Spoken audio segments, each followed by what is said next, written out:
It can be tough for me to define who I am because there's so much. There's a tremendous amount that I've learned from dance and from dance makers and from being a part of dance projects.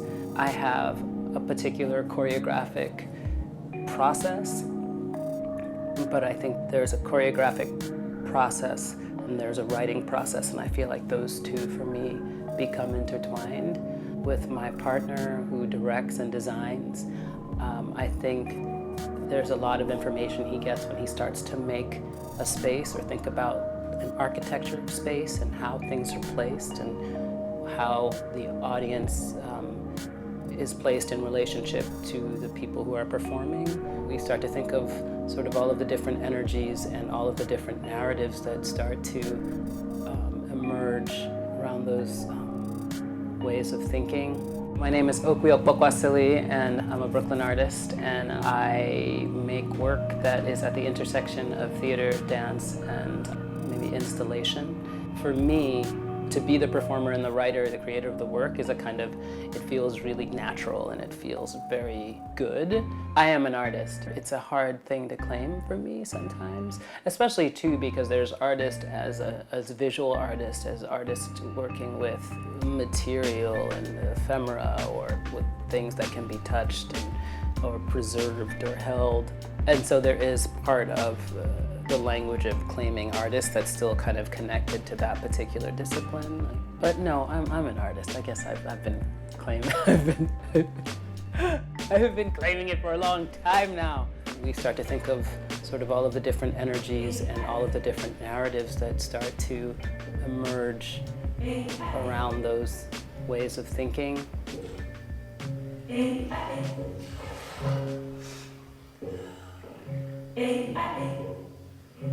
Sometimes I want there to be nothing left, but what is there, right? Like, so for me, I try to strip away anything outside of the moment so that I can be left at a kind of essential place from which to share information, share the body, share language. There was always a struggle. I mean, obviously when I first came to New York, I was temping and then doing work for free. And you just have 14, 15, 16-hour days and you just are like, I want to perform, I want to make these performances, and you just do it. And I guess in the back of your mind, you hope one day you'll get paid for it, but that's not the impetus, right? It's because if I couldn't imagine not having this vehicle, not being able to perform or make things. I'm really excited when I get into a rehearsal space or when I see people working on something. There's a kind of level of, wow, what's gonna happen, or what are they gonna do, or how are they gonna solve this problem? It's an active space for my mind and for my heart, so I would seek it out, for money or not. But at a certain point, I did start to make a little bit of money. We still struggle. We're not financially secure by any means, but we're trying to build up some security and some savings. But it's true that money is not necessarily a part of my calculations. It should be, and we're trying to make it more, because I also think that as artists, people who make art, people who make performance, we've got to find a way to sustain ourselves making it. And I can't pretend that money is not a critical part of surviving to some degree.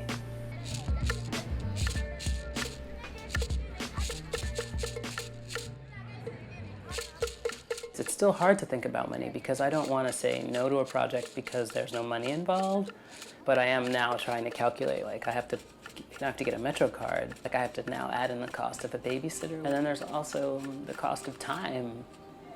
I have to think, okay, if I bring another project into the basket, how much time do I have for my work? So attempt to make more astute calculations around money and work. I think also that I had to get over somehow despising money. I wanted to reject sort of money as the ultimate motivator. I wanted to reject this idea that money is the only thing that had meaning or could give meaning to your life. Amassing or accumulating lots of money. There are things that are incredibly important that don't really have much to do with money. And also worrying about money and if your obsession is the accumulation of money, I think you're part of a larger problem a larger global problem that says that one person's profits are more important than another person's health, another person's well-being.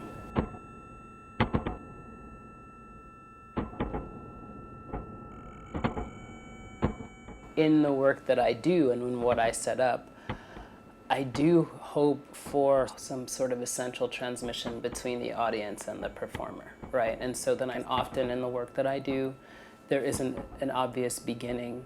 Often the audience enters and it's already begun. I want to start charging the space.